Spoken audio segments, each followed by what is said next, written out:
Good afternoon. This is Pastor John Rounds. I better get my name straight, or I'm going to be in trouble. And Pastor John Rounds, hosting the program Endurance. I pray that you're having a good day, and so with that, we'll have a good day throughout this week and stuff. So I've been ministering on the book of Daniel. I've been ministering on his devotion and his dedication, and this will be part 3 of this. I was hoping to get through the verse 8, but nonetheless, with 20 minutes, I don't have a lot of time with that, and so I'll get right into that. So I'm going to go ahead and read verse 8 because I think it's very important in that, and I might not get down to it, but I'm going to go ahead and read it. But Daniel purposed in his heart, he put it into place. That's the word, purpose. He put it into place. He was going to serve the Lord no matter what. As I mentioned that last week, and it's so very important. He set it aside. There was nothing there that was going to hurt him there. Actually, it says here there's revolution determined.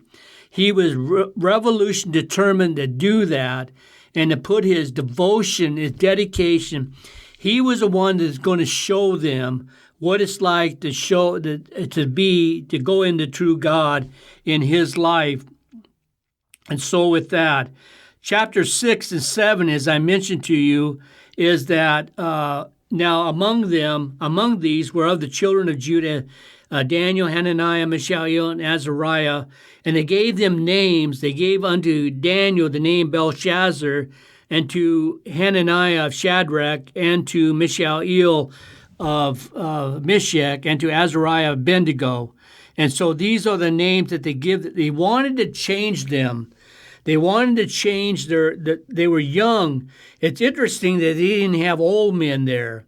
Put old individual there. But I believe with all my heart what they want people that was very acute in learning, very energetic per se, energetic in their life, energetic on what they would do. 3 years of knowing this, being able to know Aramaic writings, being able to write it out, and being able to not only learn it, teach it, understand it, like I said, being able to teach it to other people is very important in Nebuchadnezzar's life. He knew exactly what he was going to do. It was not only Judah and Israel that he did this to, it was all the other countries that he had bound, had conquered. He brought some of the very young people from them all the way into Babylon and stuff. And so he did exactly that. So what he wanted to do, he wanted to change their life into a heathenistic life, into serving idols. Now, idols can be like a different God. God said, I'll have no other God except by me and stuff. And so there is a God. There's actually, when you go into the United States, there's many gods. They have Hindu gods. They have a lot of gods that basically, that we're no longer called a Christian nation. We're called a God, that we're called a people that will serve God, any God of any nation, and any God will be able to save us and take us into heaven. I don't believe that. I don't agree with that, because the only one God that can do that, and that's the God of Jesus Christ.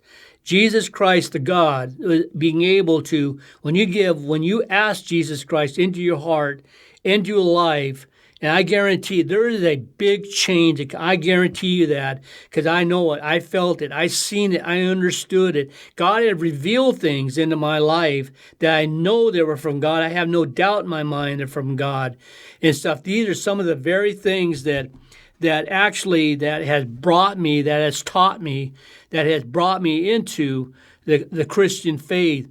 There's some things I might have got out of, but I guarantee I got back into really serving the Lord and really of giving my Lord into his heart and life and stuff. And so these were the certain things. To defile is a heathenistic name. It's an unclean, actually it's called an unclean beast, forbidden by Jewish law. This was an animal that was once that when you are asked to remember these names, Shadrach, Meshach, and Abednego, and Belshazzar, you are actually making them, that God of their life. They're actually standing by their heathenistic type of God there and stuff. And so to eat flesh was that not properly blend with forbidden, but in the Bible, but is to drink the king's wine was to have a fellowship with idolatry, as I mentioned that last week. So I want to get into a scripture here. 1 Corinthians chapter 8, verse 7. Howbeit, there is not in every man that knowledge, for some with conscience of the idol unto this hour eat it as things offered unto an idol, and their conscience being weak is defiled. So these people their conscience is defiled by that. 1 Corinthians 8:10. For if any man see thee, which has knowledge, set at meat in the idol's temple, shall not the conscience of him which is weak be embroiled to eat those things which are offered to idols? And then 1 Corinthians 10:27, if any of them that believe not bid you to feast and for ye to deposit to go whatsoever is set before you, eat asking no questions for conscience sake. Then 1 Corinthians 10:28, but if any man say unto you, this is offered in sacrifice unto idols, eat not for his sake that shows it, and for conscience sake, for the earth is the Lord's and the fullness thereof. So what Paul is saying here, actually, he is saying that idol is nothing, but back in that time, an idol was everything. But idol is nothing. But what he is saying here, some of the new Christians, the new faith believers, were not eating this kind of meat simply because it was offered unto idols. But Paul was saying an idol is nothing. And therefore, as you pray and ask God to bless it, he will bless it.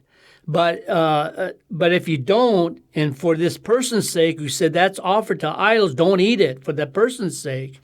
And that way that you'll be able to not only help yourself, but also help the other person in that. These princes stood in a firm ambition that they would not serve any other god, but enjoy the pleasures, or to enjoy what is called here the pleasures of a sinful, disobedient. Regrettably, many Christians are defiling themselves, and I know for sure that we've had some churches in the United States have actually closed their doors during this pandemic. That went through our, I believe it's 2022 or 2021 or 2020. I'm sorry, I got my dates kind of mixed up here into that. And a lot of these churches shut down because they were no longer told or being able by government told that they could open up and go through that. But there's actually been a couple of churches that said that people are saying, don't do that, don't close down your services, and they actually kept their service going. But they also said we use masks, we're separated by 6 feet, where we do all of these things, but our people do not want our church shut down. And so, to my knowledge, they didn't shut the church down, but I believe that if it was any other way, they would have shut it down. But anyway, they have done these things. There are people today, and I want to read some of this off because I think it's so very true, that we go into some of these places. There are what is called sinful disobedience. Regrettably, many believers, many Christians are defiling themselves with a product of Hollywood, the distillers, or drinking, the lotteries, the casinos, or any other product of Satan, in which has as many Daniels to be formed, and that is to purpose in the heart, that such as not to be, and getting down into the saying. These people have have committed these things and thinking that by doing this thing and yet serving the Lord, that God will bless them. There's a young man that is having a terrible drinking problem. Now, you know what? I see it, I smell it at times, and I'm very unhappy about it, because my thinking is you're gonna serve two gods. You're gonna serve the living God, which is Christ, or you're gonna serve the God of Satan, which is drinking. Now, I know there's a lot of people, even a lot of believers. I know there's some in our church that actually drink. I, for one, believe you should not drink at all. And the reason I believe that there's that part of Satan. You cannot serve God and have God bless you in many ways. You're basically going to get an exuberance and excitement from the service that goes on. That's all you're going to get. And God what he may do, he may bless you during the times that you're off. And so during that time, it's very important for you to really to look at and to see what the Lord is doing in your heart and life. And so this individual, I was wanting to set him down and wanting to speak to him. There's only two gods you're going to serve. You're going to have to serve the Lord, because I know in my heart, I believe in his heart, that he's really wanting to serve the Lord, and that's a heart I'm really wanting to get down to him. That it's very important to serve God and not to go to drinking. And I know there's people that drink. I pray for them. I know people have been actually. There's been people. Pastor Randy McAllister's father. I've known that man. I met him for a few years. I love him. Him and his wife. I've held them close. I always go down. It's called America's now in Orville, but it used to be a place you can go and fill up your car, or it's a station, a service station. We used to go down there in a service station and talk to him. I just stand there and talk to him. He loved to talk, and he told me his when he gave his heart to Christ. And what I do is I cry every single time. And he's told me that every single time, and every single time I begin to cry over that, because that so blessed me. And he says, John, he says, I sell it. I have to sell it. I tell people I was delivered from it, and I told him where I was and what I was doing, and he said I just don't want to sell it, because I know that's exactly what's going to happen with some of these people. And they said, no, you got to sell it. You got to sell it. They're the ones for the money. They're not for any other reason, but for the money. And he said, so I sell it. I have no other choice, but I sell it. But he says, I know your uncle. He remembered my uncle. My uncle would go in there and buy a case of 8 or a case of 16, and he'd come out and he began to pay it for it. And he said, I usually start with my testimony. I said, I used to do that all the time. I used to drink that all the time.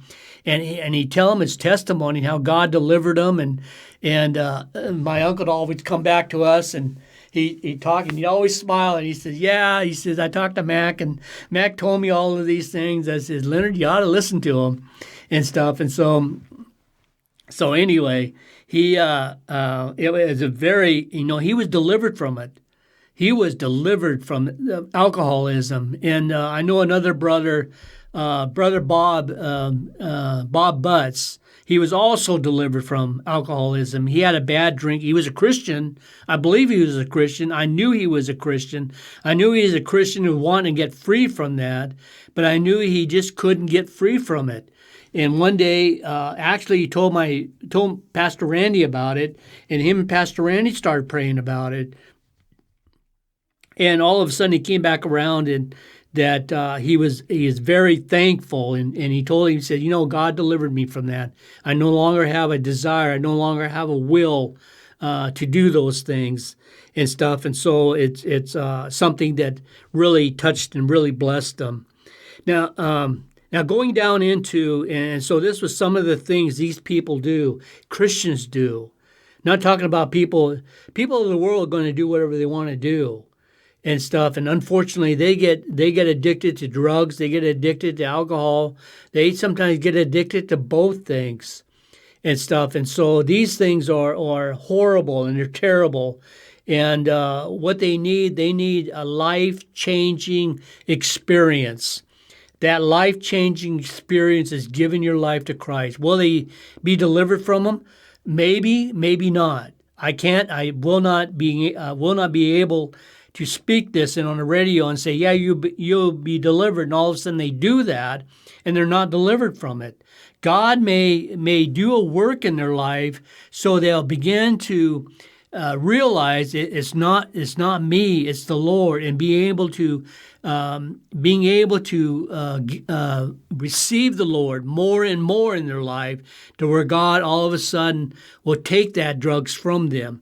Ruth's house and Timothy house is very good on handling some of these people. They come out and usually it shocks people that have tried to speak to the drug addicts and the alcoholics and stuff, and they tell them, how do you do this? How do you get them to quit? And they said, well, we give them just a little bit of a certain thing that keep them going, because they go into detox, and some do. And actually, it's Pastor Cindy that goes in there and stays with them all night long, because they just shake. And he'll get them, and she'll actually hug them until they stop shaking and stuff. And so that's where they're at that time. And then they come out of it. And so if you have that kind of a problem, go into both of these. If you're a woman, go into Ruth's house. If you're a man, go into Timothy's house, and it will greatly, greatly do you work. In Daniel chapter 1, verse 9, now it says this: Now God had brought Daniel into favor and tender love with the prince of the eunuchs. Now I want to go into verse 10 where it says this: And the prince of the eunuchs said unto Daniel, I fear my lord the king, who has appointed you your meat and your drink, and why should he see your faces worse liking than the children which are of your sort? Then shall ye make me in danger to lose my head. And he's not kidding about that. He will wind up losing his head. What Daniel did is interesting. 9 and 10, Daniel went into why should he is my head to the king. Let me go into verse 11. It says, Then said Daniel to Melchizedek, which the prince of the eunuchs had set over Daniel, Hananiah, Mishael, and Azariah, Prove thy service, I beseech thee, 10 days, and let them give us pulse to eat and water to drink. And then going on into the pretty much to the last of this, is actually talked about them going through those 10 days of that. And it's interesting because some people, they call it the eunuch, the prince of the eunuch, the love and the prince of the eunuchs, and who used the responsibility out of the king's order. But they also went unto the prince of the eunuch and said, I fear my king, I fear the king who has appointed your meat and your drink unto me. And he's worried about his head there. And so he spoke absolutely truth, to not partake of the meat and wine which he was to insult the king and stuff. And so Daniel, verse 11, says this to Melchizedek. He went to Melchizedek, who was the head of the prince of the king. He was a head man there. He was a steward, butler. He was in charge of the king and also charge of the prince of the kings there. Prove thy servant, I beseech thee, 10 days. I read one commentary where he said 10 days wasn't long enough. He had to know that simply by what God was telling Daniel to do. God was telling Daniel, don't partake of this. I got a greater thing to show you. And Daniel believed that. And this was a part of faith. Now, a part of faith where Daniel told him, he says, you can't do this and stuff. And so for him not to do this, he didn't say he can't do it. He said for him not to do it. And then he told him to go to Melchizedek, which is the head one, And so he was to do that. However, what Daniel was to tell him, he wanted actually a vegetarian diet. Some call it a malts, or a kind of a cereal food, and some call it a vegetarian food, which a lot of our vegetarians would love that. And so he was to do it in 10 days. And so I want to read this commentary real quickly, where it says this: very serious discussion and demands for 10 days, at least within itself, would not be enough time to tell a difference between the eating of a certain foods. Therefore, the granting of the 10-day things by a minister probably was felt to be of no consequences, and the result of least in this thing would show them the difference between the end of the 10 days than the beginning. Therefore, they would be forced upon the penalty of their life to eat the meat and to drink the wine. So what they were saying here is the fact that the 10 days wasn't long enough. And so Daniel, I believe the 10 days came from the Lord. The Lord gave Daniel the 10-day notice. In reality, it was where God would bless Daniel and the three companions with a fatter face and a better looking face in actuality, where they would receive that, and they would receive that from the Lord. And they knew in advance that the 10 days wasn't long enough, and they for sure have sure done this other proof of faith right in Daniel's life, because if Daniel didn't show this to Metzer, then he was most likely going to have to eat the meat and the drink, and Daniel would have to really stand in faith and said, I can't do that and stuff. And so they would have to go to the king and say, these four individuals will not be able to do that. And so most likely they would wind up losing their life over that. And if God would send it upon Nebuchadnezzar, actually in the 5th chapter of Nebuchadnezzar, it was shown that he had, through his arrogance and pride, and actually Nebuchadnezzar had said in reality that he would be the one that would do he'd be the one that would do this and stuff. And so in verse 15 it says, "And the end of 10 days their countenance appeared fairer and fatter in flesh than all the children which did eat the meat, the portion of the king's meat." Verse 16 said, "Then Metzer took away the portion of their meat and wine that they should drink, and gave them pulse." So it had to be a fatter or a fairer. Basically, all others could have been brought about merely as a change to see what would happen to these four men. And the Lord blessed them physically and called Metzer's acquisition that request. In other words, he was able to stop that. For these four children gave them knowledge and skill in all learning and wisdom, and Daniel had understanding in all visions and dreams. What God gave them refers to the proclamation of also the science, the wisdom, and all of these things. As a matter of fact, they were to go before the king, and the king found them 10 times better in this. And so it was very important for the